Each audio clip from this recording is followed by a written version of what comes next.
Olá, eu sou Marta, acadêmica de Biomedicina da UCDB, e estes são os integrantes do grupo: Jaine, Débora, Aline, Isaac e Hannah. Nosso trabalho é sobre cultivo celular animal in vitro. Você sabe qual é a diferença entre fertilização in vivo e in vitro? Em ciência, in vivo se refere à experimentação feita dentro ou no tecido vivo de um organismo. In vitro é uma expressão latina que designa todos os processos biológicos que têm lugar fora do sistema vivo. Cultivo celular. Essa técnica teve no século XX seus principais pesquisadores. Ross Harrison. Fragmentos de crista neural de sapos foram mantidas em linfa coagulada por semanas. Ele dissecou o tubo medular de um embrião de sapo e notou que ao mergulhar em linfa fresca, ela coagulava, dando início ao cultivo de tecidos.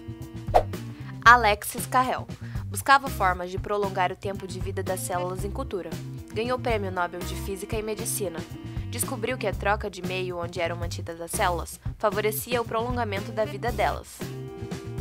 George Gay estabeleceu a linhagem ELA, primeira linhagem imortal de células humanas, extraídas de Henrietta Lacks, uma mulher diagnosticada com câncer cervical.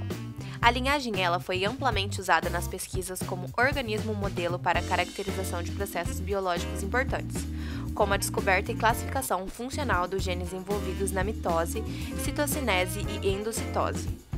Hayflick descobriu que os fibroblastos humanos morrem após um número finito de divisões em cultura. Tipos de culturas celulares. Células primárias. São aquelas isoladas diretamente de órgãos ou tecidos. São assim denominadas até a primeira passagem ou diluição.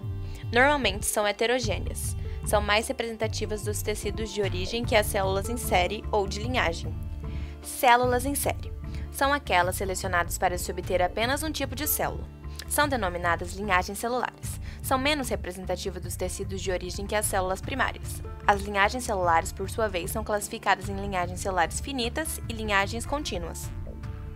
Linhagens finitas são aquelas capazes de se duplicar em número limitado de vezes. Linhagens contínuas são aquelas capazes de se duplicar infinitamente.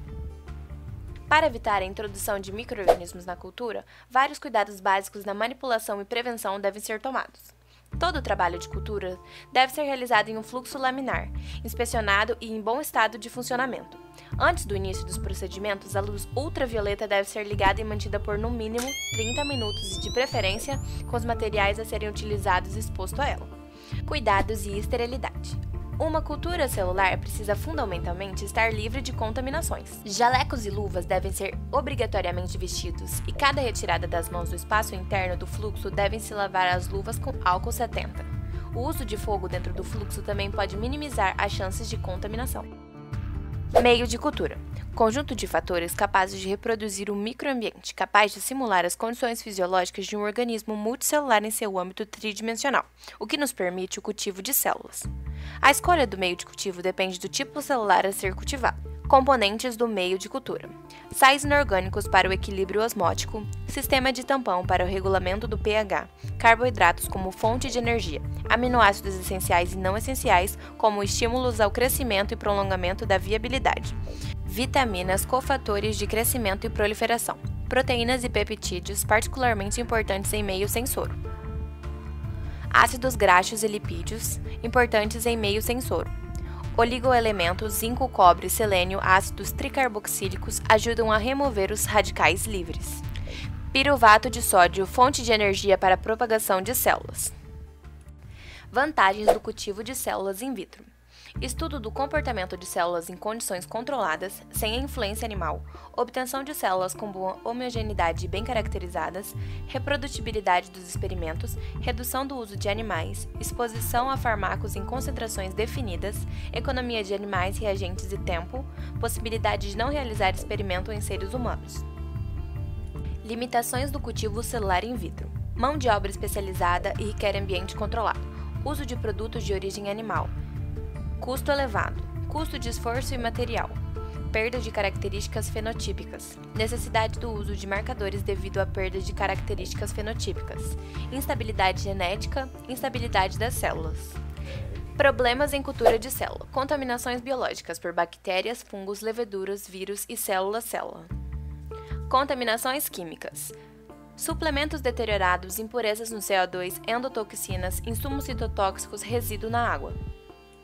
Principais fontes de contaminação: banho-maria, estufa de CO2, garrafas de cultura, fluxo laminar sem verificação e validação, falta de controle no uso de insumos, uso individual dos materiais não aplicado, aerossóis, laboratórios, ausência ou inadequação de treinamento. Aplicações da cultura de células animais. Estudos fisiológicos e bioquímicos de células normais e tumorais. Estudo dos efeitos de compostos químicos ou drogas variadas sobre tipos específicos de células, epiteliais, sanguíneas, entre outros. Estudo para a geração de tecidos artificiais, como a pele artificial. Síntese de produtos biológicos a partir de culturas celulares em larga escala.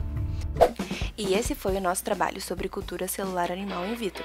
Agradecemos todos pela atenção e esperamos ter apresentado seus principais aspectos. Obrigada!